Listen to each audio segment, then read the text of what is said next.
હવામાન વિભાગની આગાહી અંગે, કારણ કે આમ તો સત્તાવાર રીતે ચોમાસું જે છે વિદાય લઈ ચૂક્યો છે, પરંતુ રાજ્યમાં હવે બેવડી ઋતુનો ક્યાંક અનુભવ લોકોને થઈ રહ્યો છે। ગુજરાતમાં ચોમાસાએ સંપૂર્ણપણે વિદાય લઈ લીધી છે। આ વર્ષે ગુજરાતમાં ચોમાસું ખેડૂતો માટે એકંદરે સારું રહ્યું છે, કારણ કે શરૂઆતથી લઈને અંત સુધી ચોમાસામાં વરસાદ સારો એવો અને દરેક જિલ્લાને આવરી લઈને પડ્યો છે। સાથે જ જો વાત કરીએ તો ચોમાસાને લઈને હવામાન વિભાગે હવે સત્તાવાર જાહેરાત કરી દીધી છે કે ચોમાસું હવે સંપૂર્ણપણે ગુજરાતમાંથી વિદાય લઈ ચૂક્યું છે। તો આગામી સમયમાં બેવડી ઋતુનો અનુભવ પણ ગુજરાતવાસીઓને થઈ શકે છે। શું કહ્યું હવામાન विभागे, સાંભળી લઈએ। इवन गुजरात स्टेट में काफ़ी ड्राई हो गया है। अभी जो मॉइस्चर है वो क्लाउड बन के एक आध जगह में बारिश भी दे सकते हैं। और मानसून अभी जो विड्रॉल हो गया है गुजरात में, most part of Gujarat state में विड्रॉल हो गया है। सौराष्ट्र कच्छ, एंटायर सौराष्ट्र कच्छ में मानसून विड्रॉ किया गया है। तो आ तरफ बात करिए तो વધુ એક વખત બિનવારસી હાલતમાં બોટ મળી આવી છે। કચ્છના હરામી નાળા પાસેથી આ બિનવારસી પાકિસ્તાની બોટ હાલમાં મળી આવી છે।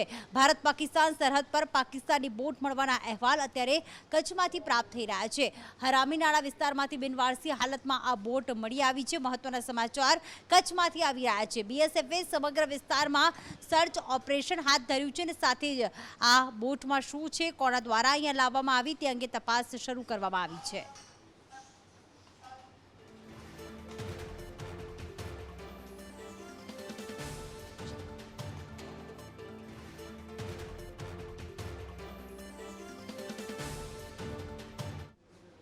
तो आ तरफ एक फ्लाइट में बॉम्ब मળી આવવાની ઘટના બની છે। બોમ્બ મળી આવવાની આશંકા મળી છે અને એને જ લઈને ક્યાંક હવે જે તપાસ એજન્સીઓ છે તે વધુ એક્ટિવ થઈ ગઈ છે। તેહરાનથી ચીન જઈ રહેલી ફ્લાઇટમાં બોમ્બ હોવાની જ્યારે માહિતી મળી રહી છે, ત્યારે ભારતીય એજન્સીઓ દ્વારા હાલમાં ક્યાંક માહિતી મેળવવામાં આવી રહી છે। માહિતી મળતા જ ભારતીય એજન્સીઓ અત્યારે હરકતમાં આવી ગઈ છે। એરક્રાફ્ટને જયપુર ચંદીગઢ લેન્ડિંગનો વિકલ્પ અપાયો હતો। વધુ અપડેટ સાથે અજય જોડાઈ ગયા છે। જી અજય। देखिए, निश्चित तौर पर कुछ घंटे पहले भारत के खास करके देश की राजधानी दिल्ली पर एक खतरा मंडरा रहा था, जिसको कह सकते हैं सुरक्षा एजेंसियां और खास करके एयरफोर्स की पहलकदमी की वजह से इस खतरे को टाला जा सका है। एक फ्लाइट था, जो यात्री विमान था, जो तेहरान से चल करके ग्वांगजू, जो कि चीन का एक शहर है, वहाँ पे जाने वाला था। लेकिन जब ये फ्लाइट दिल्ली के करीब यानी झुंझुनू, जो राजस्थान का एक ज़िला है, जब यहाँ पे पहुँचा, तब इस विमान की तरफ से एक परमिशन मांगी गई कि उसे दिल्ली में उतरना है। लेकिन पेशावर के एक एयरपोर्ट की तरफ से दिल्ली एयरपोर्ट को जब कंसल्ट किया गया, तब ये कहा गया कि इस बम में विमान है और ख़ास करके इमरजेंसी लैंडिंग चाहिए। लेकिन जब उसको अल्टरनेट उस फ्लाइट को अल्टरनेट जयपुर का दिया गया, लेकिन ये जो विमान था झुंझुनू में लगातार कई चक्कर लगाता रहा, लेकिन जयपुर उतरने को तैयार नहीं था। इसकी स्पेशल डिमांड थी कि ये दिल्ली में ही लैंड करेगा। इस खतरे को भांपते हुए सुरक्षा जो एजेंसियां हैं, उनकी तरफ से दिल्ली में उतरने की इजाज़त नहीं देगी। और फाइनली जो सुखोई 30 जो विमान है, उन 2 विमानों से इसका पीछा करके और इसको कहीं न कहीं भारत के बॉर्डर के बाहर पहुंचाया गया। फिलहाल ये विमान म्यांमार होते हुए खुद चाइना के बॉर्डर में घुस चुका है। अब देखना ये होगा कि जब ये लैंड करेगा, तब जो इसकी तरफ से आशंकाएं व्यक्त की जा रही थी, वो आशंकाएं क्या थी। लेकिन ये जरूर है कि एक प्रोटोकॉल के तहत जब भी किसी विमान में बम की अफवाह होती है, बम की जानकारी मिलती है, तो उसको इमरजेंसी लैंडिंग की इजाज़त मिलती है। तो एक तरह से भारत की तरफ से ये इजाज़त देने की कोशिश की गई, लेकिन स्पेशल डिमांड थी, इस वजह से ये इजाज़त नहीं दी गई और सीमा पार इसको पहुंचाया गया। तो फिलहाल चीन में उतरने का इसका इंतजार है। देखना ये होगा कि जो दावे किए जा रहे थे, उस दावे में कितना सच है और इसके पीछे का कारण क्या है। जी बिल्कुल। तो आ तरफ बात करें तो केंद्रीय गृहमंत्री अमित शाहे प्रभारीओ साथे एक महत्वनी बैठक करी हती અને વિધાનસભાની ચૂંટણી અંતર્ગત આ બેઠક ખૂબ જ મહત્વની માનવામાં આવી રહી છે। વિધાનસભાના જે પણ પ્રભારીઓ છે તેમની સાથે બેઠક કરીને બેઠકમાં અમિત શાહે પ્રભારીઓને લેસન પણ આપ્યું હતું અને સાથે કહ્યું હતું કે શક્તિ કેન્દ્રોની મુલાકાત લેવી જોઈએ, શક્તિ કેન્દ્ર સુધીના પ્રવાસ કરો તેવું પણ અમિત શાહે કહ્યું હતું। અને અમિત શાહ હવે અલગ અલગ જે રાજ્યના પ્રવાસો કરીને ક્યાંક પ્રભારીઓ સાથે બેઠક કરી રહ્યા છે। વધુ અપડેટ સાથે જોડાઈ ગયા છે કશ્યપ। જી કશ્યપ। અમિત શાહે ગઈકાલે પ્રભારીઓની એક બેઠક લીધી હતી અને તેમાં આ જે તમામ પ્રભારીઓ છે તેને લેસન આપવામાં આવ્યું હતું. જે તે વિસ્તાર જે છે તેમાં આ પ્રભારીઓને અઠવાડિયામાં 2 થી 3 દિવસ પસાર કરવાની સૂચના તેમના દ્વારા આપવામાં આવી છે. સાથે જ શક્તિ કેન્દ્રો ઉપર ફોકસ વધારવું અને ત્યાંના જે કાર્યકર્તાઓ છે તેની સાથે સીધો સંવાદ કરવો, સાથે જ જે સંભવિત ઉમેદવારો છે તે લોકોને કામે લગાડવા, તે લોકો સાથે સતત સંવાદ કરવો. આ સિવાય એક તેમના દ્વારા એ પણ સૂચના આપવામાં આવી છે કે જે પણ વિધાનસભા વિસ્તાર છે તેમાં વોટ મૂવર વ્યક્તિઓ જે હોય છે કે જેના કહેવાથી સમુદાય અથવા તો ધર્મના લોકો જે છે તે વોટિંગ કરી શકે, વોટિંગ તેમની પાસે કરાવી શકે, આવા લોકો સાથે સંપર્ક વધારવો, નાના નાના કાર્યક્રમો યોજવા, આવા અનેક મુદ્દે અમિત શાહ દ્વારા સૂચનો કરવામાં આવ્યા છે. અને આ કામગીરી પર લાગી જવા માટે થઈ અને સૂચના જે છે તે તમામ પ્રભારીઓને આપવામાં આવી છે. આ સાથે પ્રભારીઓને એ પણ કહેવામાં આવ્યું છે કે કોઈપણ વિધાનસભા વિસ્તાર છે તેમાં સામાજિક અને રાજકીય સમીકરણો જે પ્રમાણેના હોય તેનું સતત રિપોર્ટિંગ પ્રદેશમાં કરવું, જેથી કરી અને આગામી સમયમાં માહોલ બદલાય અથવા તો બીજેપીની ફેવરમાં આવે તો કઈ રણનીતિ સાથે આગળ ચાલવું, આ તમામ બાબતોનું લેસન જે છે તે પ્રભારીઓને અમિત શાહ દ્વારા આપવામાં આવ્યું છે. બિલકુલ, પ્રભારીઓને લેસન આપવામાં આવ્યું, સંભવિત ઉમેદવારો સાથે સંવાદ કરવાનું કહેવામાં આવ્યું, લોકોને જોડવા માટે અપીલ કરવામાં આવી. પરંતુ બીજી તરફ ભારતીય જનતા પાર્ટીના એક નેતા જે છે તેમને 6 વર્ષ માટે પક્ષ વિરોધી પ્રવૃત્તિ માટે હાલમાં સસ્પેન્ડ કરવામાં આવ્યા છે. તે નેતા છે કિશનસિંહ સોલંકી, કે જેમને હાલમાં 6 વર્ષ માટે સસ્પેન્ડ કરવામાં આવ્યા છે. આખરે પક્ષે શા માટે આ કાર્યવાહી કરી છે? વધુ અપડેટ સાથે હિરેન જોડાઈ ગયા છે. જે હિરેન, જો લગભગ મે મહિનાથી આ વિવાદ છે તે ભારતીય જનતા પાર્ટીની અંદર આ ચાલી રહ્યો હતો. કેન્ટ્સવિલે ખાતે જ્યારે ચિંતન બેઠક યોજાઈ હતી અને આ ચિંતન બેઠકમાં શિસ્ત વિરુદ્ધની કામગીરી બદલ તેમને ઠપકો પણ આપવામાં આવ્યો હતો. ભાજપના એક પ્રદેશના નેતા સાથે શાબ્દિક બોલાબાલી પણ થઈ હતી અને ત્યારબાદ તેમને સાઇડલાઇન કરવામાં આવ્યા હતા. પરંતુ આજે જ્યારે પંજાબના મુખ્યમંત્રી ભગવંત માનનો જન્મદિવસ છે એ પ્રકારનો ફોટો તેમણે પોતાના સોશિયલ મીડિયા પ્લેટફોર્મ પર મૂક્યો હતો અને આ ફોટો મૂકતાની સાથે જ પાર્ટી દ્વારા આ હાઈકમાન્ડે નિર્ણય કર્યો છે. કિશનસિંહ સોલંકીને 6 વર્ષ માટે પાર્ટીમાંથી સસ્પેન્ડ કરવામાં આવ્યા છે. જોકે અગાઉ એટલે કે મે મહિનાની અંદર જ તેમની પાસેથી અમદાવાદ જિલ્લાના પ્રવક્તા તરીકેનો ચાર્જ છે ડિબેટની ટીમમાંથી તેમને હટાવી લેવામાં આવ્યા હતા. એટલે મે મહિનાથી જ તેમના તમામ પાંખો છે તે કાપી નાખવામાં આવી હતી. પરંતુ આજે જ્યારે આ ફોટો પોસ્ટ થતા તેમને પાર્ટીએ 6 મહિના માટે 6 વર્ષ માટે સસ્પેન્ડ કર્યા છે. બિલકુલ. તો આ તરફ ગુજરાત વિધાનસભાની ચૂંટણીની તારીખો જેમ જેમ નજીક આવી રહી છે, કારણ કે તારીખ ભલે જાહેર ન થઈ હોય પરંતુ ડિસેમ્બરમાં ચૂંટણી થશે એ તો નક્કી છે, તેમ તેમ કેન્દ્રીય નેતાઓના, ખાસ વડાપ્રધાન નરેન્દ્ર મોદીના પ્રવાસ વધી રહ્યા છે. વધુ એક વખત વડાપ્રધાન નરેન્દ્ર મોદી આવતા સપ્તાહે ગુજરાતની મુલાકાતે આવનાર છે. તો રાષ્ટ્રપતિ દ્રૌપદી મુર્મુ જે છે અત્યારે 2 દિવસ ગુજરાતના પ્રવાસે છે. તેમણે ગાંધી આશ્રમની મુલાકાત લીધી હતી, અન્ય કાર્યક્રમોમાં પણ હાજરી આપી હતી. અન્ય કયા કાર્યક્રમોમાં હાજરી આપી શકે છે વડાપ્રધાન નરેન્દ્ર મોદીનો ગુજરાત પ્રવાસ, કયા જિલ્લામાં રહેશે? દેવાંગ માહિતી આપશે. જી દેવાંગ. વિધાનસભાના ઇલેક્શન તમામ રાજકીય પક્ષો દ્વારા જોરશોરથી તૈયારી શરૂ કરી દીધી છે. ભારતીય જનતા પાર્ટી દ્વારાનું પાર્ટીના કેન્દ્રીય શીર્ષ નેતૃત્વ તે પણ એક બાદ એક ગુજરાતની મુલાકાતે આવી રહ્યું છે. ત્યારે આજે રાષ્ટ્રપતિ દ્રૌપદી મુર્મુ જે ગુજરાતની 2 દિવસની મુલાકાતે છે, આજે અમદાવાદના ગાંધી આશ્રમ ખાતે મુલાકાત લીધી હતી. ગાંધીજીના અલગ અલગ જે સ્મરણો છે એ સ્મરણોને પણ તાજી કરી હતી અને ત્યારબાદ ચરખો પણ કાંત્યો હતો. પૂજ્ય ગાંધીજીને પુષ્પાંજલિ પણ કરી, ત્યારબાદ ગાંધીનગર જવા નીકળ્યા હતા. મહત્વની વાત એ છે કે હવે પીએમ નરેન્દ્ર મોદી આવતા સપ્તાહે ફરી એક વખત ગુજરાતની મુલાકાતે આવે છે. મહેસાણા ખાતે આવશે અને મહેસાણાના દિલવાડા ગામ છે ત્યાં પીએમ નરેન્દ્ર મોદી ઉતરશે અને ત્યાંથી કેટલાક ખાતમુહૂર્તો એટલે કે ઈ ખાતમુહૂર્તો કરવાના છે. એટલે કે એક તરફ ઇલેક્શન તૈયારીઓ પ્રીતિ અને બીજી તરફ કેન્દ્રીય શ્રેષ્ઠ નેતૃત્વ અને પીએમ નરેન્દ્ર મોદીના ગુજરાત પ્રવાસ સદંતર વધતા જઈ રહ્યા છે. બિલકુલ. તો આ તરફ નવરાત્રિમાં અત્યારે બધા જ અલગ અલગ લોક પ્રસિદ્ધ કલાકારો જે છે એ ક્યાંક કાર્યક્રમો આપી રહ્યા છે, ખેલૈયાઓને ડોલાવી રહ્યા છે. અને એની વચ્ચે લોક ગાયિકા કિંજલ દવેની મુશ્કેલી વધી છે. કિંજલ દવે પોતાનું જે સોંગ છે તે દરેક કાર્યક્રમોમાં, જાહેર કાર્યક્રમોમાં જે ગાતી જ હોય છે, 4 બંગડીવાળી, જેણે એક તેને અલગ ઓળખ અપાવી છે. પરંતુ હવે આ ગીત કિંજલ દવે નહીં ગાઈ શકે. શા માટે નહીં ગાઈ શકે? આખરે કોર્ટે શું હુકમ કર્યો છે? દિવ્યા માહિતી આપશે. જી દિવ્યા. પ્રીતિ, ચાર ચાર બંગડીવાળા ગીતથી મોટી પ્રસિદ્ધિ મેળવનાર લોકગાયિકા કિંજલ દવે હવે આ ગીત નહીં ગાઈ શકે, કારણ કે કોર્ટ દ્વારા મહત્વનો હુકમ છે તે કરવામાં આવ્યો છે. કોપીરાઇટ એક્ટ હેઠળ પ્રાથમિક તબક્કે કોર્ટે આ બાબતને નોંધ લીધી છે અને અરજદારની તમામ રજૂઆતોને અંતર્ગત કોર્ટમાં જ્યાં સુધી કેસ ચાલુ છે ત્યાં સુધી વચગાળાનો હુકમ છે તે સેશન્સ કોર્ટ દ્વારા કોપીરાઇટ મુદ્દે કિંજલ દવે સામે કરવામાં આવ્યો છે કે હવે જાહેર કાર્યક્રમોમાં સાથે જ કેસેટ દ્વારા મારફતે કે સોશિયલ મીડિયાના મારફતે પણ કિંજલ દવે આ ગીત ઉપર પ્રતિબંધ લગાવવામાં આવ્યો છે. આ ગીત કિંજલ દવે હવે જાહેરમાં ગાઈ નહીં શકે, તો તેનું વેચાણ પણ છે તે પણ નહીં કરી શકે. દાવો એ હતો કે તમામ જે ગીત છે તે કોપીરાઇટ કર્યું છે અને ઓસ્ટ્રેલિયાના લોકગાયક સિંગર છે કાર્તિક પટેલ તેનું કોપી ઉઠાવી હતી અને કોપી કર્યા બાદ જ આ ગીતમાં ખોટી પ્રસિદ્ધિ મેળવી છે. સાથે જ કોર્ટે પણ આ બાબતનો હુકમ કરતા મહત્વનું અવલોકન કર્યું છે કે કોપીરાઇટ કરીને કોપીનો ગુનો કરીને આ પ્રકારે પ્રસિદ્ધિ મેળવવી તે પણ અયોગ્ય બાબત છે. આ પ્રકારે પ્રસિદ્ધિ ન મેળવવી જોઈએ અને તેવી ટકોર સાથે વચગાળાનો હુકમ કોર્ટ દ્વારા મહત્વનો ફરમાવવામાં આવ્યો છે.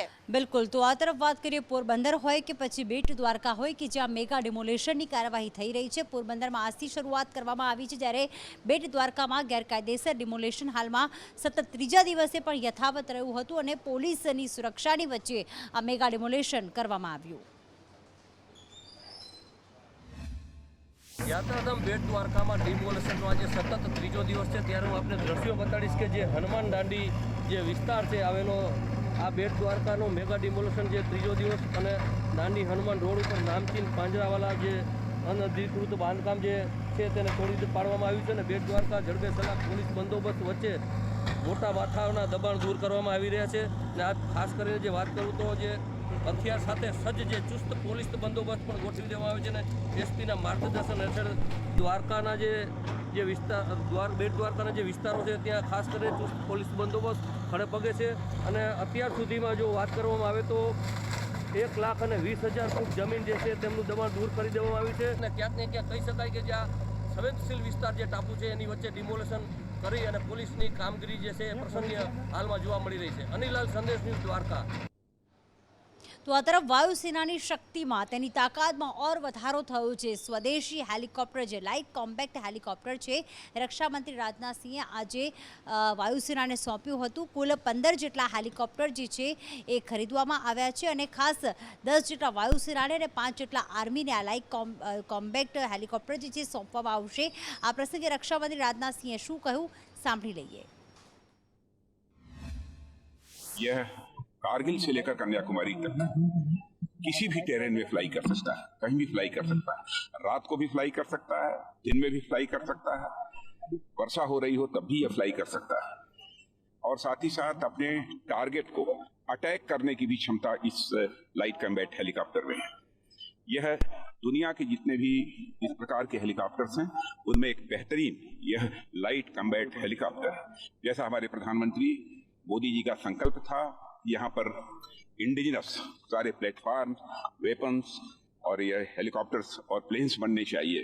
तो उनके इसी मंशा के अनुरूप हमारे प्रधानमंत्री की मंशा के अनुरूप ही यह लाइट कॉम्बैट हेलीकॉप्टर जो कि पूरी तरह से इंडिजिनस है वो बना है. इसमें मिसाइल के द्वारा ही मार सकता है, अन्य भी बहुत सारे दूसरे इक्विपमेंट्स हैं. તો આ તરફ કેન્દ્રીય ગૃહમંત્રી આજથી જમ્મુ કાશ્મીરની મુલાકાતે છે. 3 દિવસની આ મુલાકાત ખૂબ મહત્વની રહેશે. આજે અલગ અલગ સમાજ સાથે બેઠક કરવાની સાથે આવતીકાલે તે વૈષ્ણોદેવી મંદિરમાં દર્શન કરશે અને ત્યારબાદ જનસભાને પણ સંબોધન કરશે. આ 3 દિવસની મુલાકાત કેટલી મહત્વની અંકિત માહિતી આપશે. જી અંકિત. બિલકુલ પ્રીતિ, મુલાકાત ઘણી મહત્વની એટલા માટે છે કારણ કે કલમ 370 હટ્યા બાદ જમ્મુ કાશ્મીરનો વિકાસ કઈ રીતે થઈ શકે, જમ્મુ કાશ્મીરના લોકોને રોજગારી કઈ રીતે વધુ મળી શકે, ત્યાં પ્રવાસનને વધુ વેગ કઈ રીતે આપી શકાય તેના માટે સરકાર સતત પ્રયત્નશીલ હતી અને કલમ 370 હટ્યા બાદ ત્યાં વિકાસના અનેક કામો જે છે તે સરકાર દ્વારા કરવામાં આવી રહ્યા છે અને તેના જ ખાસ ભાગરૂપે ગૃહમંત્રી અમિત શાહ જે છે તે 3 દિવસની મુલાકાતે જઈ રહ્યા છે. આજે સાંજે લગભગ 5 વાગ્યાની આસપાસ ગૃહમંત્રી જે છે તે જમ્મુ કાશ્મીર સુધી પહોંચી જવાના છે અને ત્યાં અલગ અલગ સમાજના લોકો સાથે તેઓ આજે મુલાકાત કરવાના છે. આ ઉપરાંત જો આવતીકાલની વાત કરીએ તો વૈષ્ણોદેવી મંદિરે તેઓ જવાના છે, ત્યાં માતાજીના તેઓ દર્શન કરશે, પૂજા અર્ચનામાં પણ તેઓ ભાગ લેવાના છે. આ ઉપરાંત હજારો કરોડોના જે વિકાસ કાર્યો જે છે તેનું લોકાર્પણ અને શિલાન્યાસ આવતીકાલે અમિત શાહ દ્વારા કરવામાં આવનાર છે. આજે તેમનો જે કાર્યક્રમ છે તે અલગ અલગ સમાજોના લોકો સાથે બેઠક કરવાનો છે, તેમને પોતાની તરફ આકર્ષવાનો છે કારણ કે આપણે જાણીએ છીએ કે થોડા સમયમાં જમ્મુ કાશ્મીરમાં પણ જે ચૂંટણી છે તેની જાહેરાત થઈ શકે છે અને તેના ભાગરૂપે જ ભારતીય જનતા પાર્ટી જે છે ત્યાં પણ પોતાનો હોલ્ડ વધારવા માટે પ્રયત્નશીલ અત્યારથી જોવા મળી રહી છે અને ગૃહમંત્રીને અત્યારે એ જ ટાર્ગેટ અપાયો છે કે ત્યાં વધુ વધુને વધુ લોકોને પોતાની તરફ આકર્ષવામાં આવે અને ખાસ તેના ભાગરૂપે 3 દિવસનો કાર્યક્રમ અત્યારે ગૃહમંત્રીનો દેખાઈ રહ્યો છે. બિલકુલ, તો આ તરફ વાત કરીએ કે આજે આઠમ છે, દુર્ગા અષ્ટમીની સમગ્ર દેશમાં ઉજવણી થઈ રહી છે. તો આ તરફ એવી એક દુર્ઘટના બની કે જેના કારણે દુર્ગા અષ્ટમીનું જે પંડાલ હતું, મા દુર્ગાનું જે પંડાલ હતું, ત્યાં આગ લાગવાની ઘટના બની અને સાથે આગ લાગવાના કારણે 64 લોકો દાઝ્યા હતા. અત્યારે કેટલા લોકો ગંભીર હાલતમાં છે, કેટલા લોકોના મોત થઈ ચૂક્યા છે, ક્યાં બની છે આ ઘટના, ધવલ માહિતી આપશે. જી ધવલ. પ્રીતિ, જણાવી દઉં કે શક્તિ ઉપાસનાનો દિવસ અને આઠમ અને એક દુર્ઘટના જેણે આ લોકોને તબાહ કરી દીધા. ઘટના એવી છે, ઉત્તર પ્રદેશના ભદોડીની અંદર દુર્ગા પંડાલમાં અચાનક આગ લાગી ગઈ અને 3 બાળકો સહિત 2 મહિલાઓના મોત થયા. લગભગ આ મૃત્યુઆંક પણ ખૂબ ગંભીર રીતે 64થી વધારે લોકો એમાં દાઝ્યા છે અને 42થી વધારે લોકોને ગંભીર રીતે દાઝવાથી હોસ્પિટલાઇઝ કરવા પડ્યા છે. પ્રાથમિક માહિતી પ્રમાણે એવી માહિતી મળી રહી છે કે તારમાં સ્પાર્ક થવાના કારણે પંડાલમાં આગ લાગી હતી અને આગે સમગ્ર પંડાલને સળગાવી દીધું અને તબાહી મચાવી દીધી. જોકે ઘટના સ્થળે તંત્ર પહોંચી ગયું હતું, આગને પણ ઠારી દેવામાં આવી હતી અને સારવાર પણ ચાલી રહી છે. જોકે આ દુર્ગા પંડાલની આ ઘટના ખૂબ જ દુઃખદ છે. બિલકુલ, ખૂબ જ દુઃખદ ઘટના બની છે. તો આ તરફ મુલાયમસિંહ યાદવની તબિયત ગંભીર છે, તેમને આઈસીયુમાં જે છે એ શિફ્ટ કરવામાં આવ્યા છે. વડાપ્રધાન નરેન્દ્ર મોદીએ પણ તેમના ખબર અંતર પૂછ્યા હતા. તો ઉત્તર પ્રદેશના મુખ્યમંત્રી અખિલેશ યાદવ સાથે પણ માફ કરશો, ઉત્તર પ્રદેશના મુખ્યમંત્રી જે યોગી આદિત્યનાથ છે તેમણે અખિલેશ યાદવને ફોન કરીને તેમના ખબર અંતર પૂછ્યા હતા અને હાલમાં તેમને આઈસીયુમાં શિફ્ટ કરવામાં આવ્યા છે. ગુરુગ્રામની મેદાંતા હોસ્પિટલમાં તેઓ એડમિટ છે. તેમની હાલત અત્યારે નાજુક હોવાનું કહેવામાં આવી રહ્યું છે. વધુ અપડેટ સાથે ધવલ જોડાઈ ગયા છે. જી ધવલ. મુલાયમસિંહ યાદવની અંદાજે છેલ્લા 6 દિવસથી તબિયત ખરાબ હતી, પરંતુ ગઈકાલે તેમની હાલત વધારે ગંભીર થઈ ગઈ છે અને તેમનું ઓક્સિજન લેવલ ખૂબ જ ડાઉન થઈ ગયું છે. તેઓ અત્યારે ગુરુગ્રામની મેદાંતા હોસ્પિટલમાં તેમને દાખલ કરવામાં આવ્યા છે. ત્યાં આગળ તેમના પરિવારજનો, તેમનો પુત્ર અખિલેશ યાદવ અને પુત્રવધુ ડિમ્પલ યાદવ પણ ગઈકાલે પહોંચી ગયા છે. અને આ સિવાય ઉત્તર પ્રદેશ સરકારે પણ મુલાયમસિંહની જે સ્થિતિ છે તેની ઉપર નજર રાખી રહી છે. વડાપ્રધાને પણ અખિલેશ યાદવ સાથે વાત કરી છે અને મુલાયમસિંહ યાદવની જે સારવાર ચાલી રહી છે તેને લઈને માહિતી મેળવી છે અને જે જરૂરી મદદ હોય તે તમામની ખાતરી ઉત્તર પ્રદેશ સરકાર અને કેન્દ્ર સરકાર બંને આપેલી છે. પરંતુ મુલાયમસિંહની હાલત ગંભીર છે અને ઓક્સિજન લેવલ જે ઘટી ગયું છે તેને લઈને ડૉક્ટરો પણ સતત તેમની ઉપર નજર રાખી રહ્યા છે. બિલકુલ, ઓક્સિજન લેવલ ઘટી ગયું છે અને તેમના પર હાલમાં નજર રાખવામાં આવી રહી છે. તો આ તરફ કેનેડામાં સતત ભારતીયો પર હુમલા વધી રહ્યા છે અને ભારતીય દ્વારા જે છે એ ક્યાંક આ હેટ ક્રાઇમની નિંદા પણ કરવામાં આવી છે. ગઈકાલે પણ કેનેડામાં આ જ પ્રકારની ઘટના બની હતી અને જે એક પાર્ક આવેલું છે ત્યાં ભારતીયો પર હુમલો કરવાની, તોડફોડ કરવાની ઘટના બની હતી અને વારંવાર ભારતીયો પર થતા હુમલા એ ચિંતાનો વિષય છે. વધુ અપડેટ સાથે નિકુલ જોડાઈ ગયા છે. જે નિકુલ. કેનેડાના ભગવદ્ ગીતા જે પાર્ક છે તેની અંદર તોડફોડ કરવામાં આવી છે. આ પહેલાં જ ભારતીય દૂતાવાસે ત્યાંના જે નાગરિકો છે તેને પણ સચેત કરી દીધા હતા અને કહ્યું હતું કે તેઓ જે છે તે સાવચેતી રાખે, કેમ કે કેનેડામાં ભારતીયો ઉપર જે છે તે હેટ ક્રાઇમના જે બનાવો છે તે સતત વધી રહ્યા છે. 10 દિવસ પહેલાં ભારતીય નાગરિકોને આ ચેતવણી જે છે તે આપી દેવામાં આવી હતી અને વિદેશ જે મંત્રાલય છે તેને એક એડવાઇઝરી પણ જે છે તે પહેલાંથી જ જારી કરી દીધી હતી. મહત્વની વાત છે કે જે ભગવદ્ ગીતા પાર્કમાં જે તોડફોડ કરવામાં આવી છે તેને ભારતે નારાજગી પણ વ્યક્ત કરી છે અને તેને કેનેડા સરકારને તાત્કાલિક તેના ઉપર પગલાં લેવા અને જે આરોપીઓ છે તેમની સામે કાયદેસરની કાર્યવાહી કરવા પણ જે છે તે ઝડપી કાર્યવાહી કરવા પણ માંગ કરી છે. બિલકુલ, તો આ તરફ વાત કરીએ તો એક તરફ તહેવારોની સિઝન અને દરેક ચીજ વસ્તુઓમાં ક્યાંક ભાવ વધારો થઈ રહ્યો છે, જેના કારણે નવરાત્રી સાથે જ જો દિવાળી આવનાર જે તહેવાર છે તેની ત્યાં જાકમજોડ જે ઝાંખી થઈ શકે છે. ફાફડા જલેબી જે દશેરાના દિવસે ખવાય છે તેના ભાવમાં વધારો થયો છે, કારણ કે તેલના ભાવ વધી ગયા છે. તો આજે અદાણી ગેસ બાદ વડોદરા સીએનજી ગેસમાં પણ 3 રૂપિયાનો ભાવ વધારો નોંધાયો છે. કઠોળ છે, શાકભાજી છે, બધી જ વસ્તુ મોંઘી થઈ ગઈ છે. ત્યારે તહેવારો કેટલા ફિક્કા પડી શકે છે આ મોંઘવારીના કારણે, કેટલી અસર થઈ શકે છે બજેટ પર, આશુતોષ માહિતી આપશે. જી આશુતોષ. જી, તહેવારો આવી ચૂક્યા છે અને ક્યાંક ને તહેવારોની જે કહી શકાય રોનક જે છે તે ફીકી પડી શકે છે, કારણ કે તમામ ચીજ વસ્તુઓમાં ભાવ વધારો જે છે તે કરવામાં આવ્યો છે અને આમ આદમીનું બજેટ ખોરવાઈ શકે છે. દશેરાના દિવસે કરોડો રૂપિયાના ફાફડા જલેબીની જયાફત લોકો માણતા હોય છે, પરંતુ આ વખતે તે પણ ક્યાંક ફીકા બની શકે છે, કારણ કે 30થી 40% જેટલો ભાવ વધારો જે છે તેમાં જોવા મળી રહ્યો છે. અમદાવાદમાં વાત કરવામાં આવે તો ફાફડા જલેબી 500 રૂપિયાને પાર કરી ચૂક્યા છે, જે ગત વર્ષે 300 રૂપિયાની આસપાસ મળતા હતા. તો જલેબી પણ 900 રૂપિયા સુધી પહોંચી ચૂકી છે. સાથે સાથે વાત કરવામાં આવે ચંડી પડવાના દિવસે સુરતમાં પણ ઘારી જે છે લોકો ખાતા હોય છે, તેમાં પણ 20% ભાવ વધારો જે છે તે કરવામાં આવ્યો છે અને તેના જ કારણે લોકો જે ઘારી ખાતા પણ આ વખતે અચકાઈ શકે છે. વાત કરવામાં આવે શાકભાજી તો શાકભાજીમાં પણ ડુંગળી બટાકાની કિંમત જે છે તે 30 રૂપિયાને પાર પહોંચી ચૂકી છે. સાથે સાથે લોટની કિંમતમાં પણ 2 રૂપિયાનો વધારો થયો છે. સાથે સાથે કઠોળમાં પણ કહી શકાય કે ભાવ વધારો થયો છે.